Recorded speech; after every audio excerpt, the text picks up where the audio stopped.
మనం ఇప్పుడు జామాకు టీ ఎలా తయారు వేసుకోవాలి. మొదటగా మంచి ఒక 10-15 కొమ్మలు తెచ్చిపెట్టుకోవాలి. ఎలా తెచ్చుకున్నాక మనం అది ఒక పచ్చి గుడ్డలో కట్టి దాన్ని మనం భద్రపరచుకోవాలి. ఒకవేళ ఫ్రిడ్జ్ ఉంటే ఫ్రిడ్జ్లో పెట్టుకుంటే సరిపోతుంది. బట్ ఫ్రిడ్జ్లో ఉంటే ఏం చేయాలంటే ఒక పచ్చి గుడ్డలో కాటన్ క్లాత్లో తీసుకొని వీటిని ఆకులన్నీ తీసుకొని కాటన్ క్లాత్లో భద్రపరచుకోవచ్చు. అయితే ఇప్పుడు మనం ఎలా చేయాలో చూద్దాం. ఒక 4-5 జామాకులు తీసుకొని ఒక బౌల్లో వేసుకోవాలి. తర్వాత బౌల్లో వేసుకున్నాక వాటిని మంచి వాటర్తో కడగాలి.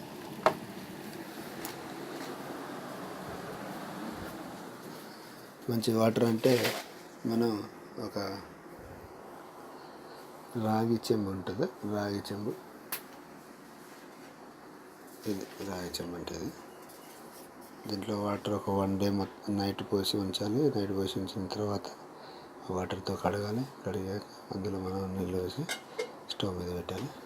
స్టవ్ మీద పెడితే ఇలాగవుతుంది.